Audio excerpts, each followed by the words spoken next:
Bay Area Congresswoman Jackie Speier hopes California and Washington, D.C. can agree on federal funding to upgrade Caltrain and create thousands of jobs. Caltrain currently runs on diesel fuel, but a new project would change that to electricity at a cost of $1.9 billion. Nearly $650 million from the federal government hangs in the balance. Now, last month, the state's Republican congressman wrote to the transportation secretary asking her not to release the funds. They say an electrified Caltrain would eventually become part of the state's high-speed rail system.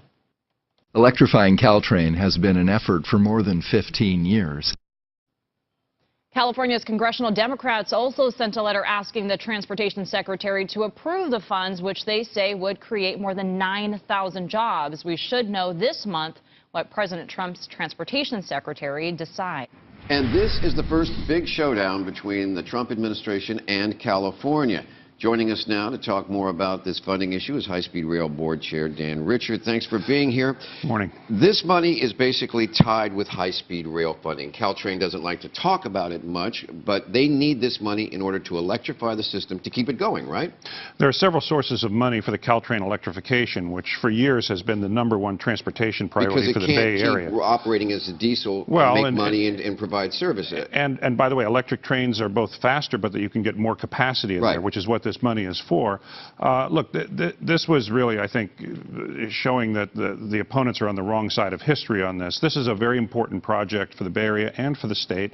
The fact that high-speed rail will use it in the future is no reason to oppose it. But this also shows how the taps of federal government really work. What we have here is money that needs to be approved. We're not. Everybody says, well, the Trump administration can't block funding. Yes, they can. They can tap the brakes on this and send that project into a tailspin, right?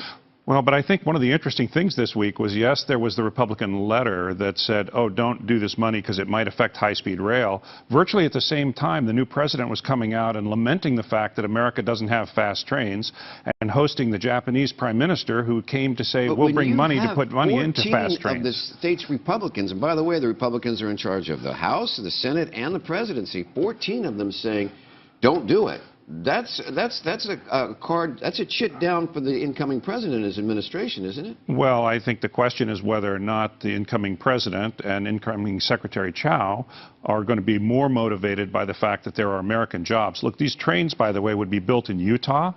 And, I mean, these are jobs not just in California, but across America. Oh, so you're pitching red state jobs in order to keep it going. Well, I'm not the one pitching it, but I'm just making the point that these investments in infrastructure are not limited to one locale. But let's get to the politics of this, because you're making these arguments, and I'm sure they're being made back and forth. But if this does go through, and there is a hold put on this money, contracts will have to be reassessed. It could be a real mess. What effect would it have on high-speed rail? The irony of what the Republicans did is that we can actually build high-speed rail from the Central Valley to San Jose and operate it without a subsidy as the Bond Act required. It would be nuts not to come into San Francisco. But the problem is they didn't do their homework. They're trying to attack a popular, important program because it might have some impact on high-speed rail. It doesn't have the impact they think it does. In the short term. In the long term, it certainly would. All right, where does this put Governor Jerry Brown? I know he's a friend of yours. He appointed you to this commission. He expects you to get the job done. But on one hand, he is attacking the Trump administration on a number of fronts. He's been conspicuously quiet on some others. He hasn't attacked the president by name, and he said, I want the infrastructure money. I think if you look at the governor's State of the State message, he was very clear. He's going to be passionate about the things that he cares about. Protection against global warming, protection for those with the least among us. But at the same time, in his State of the State message, he said, look, if there's a chance to work together on infrastructure, we should do that. That's going to be an interesting dance, isn't it? Well, I mean, I just think you have to be realistic. California right now, we're going to need federal funds for emergency relief. I mean, there are a lot of things that we need.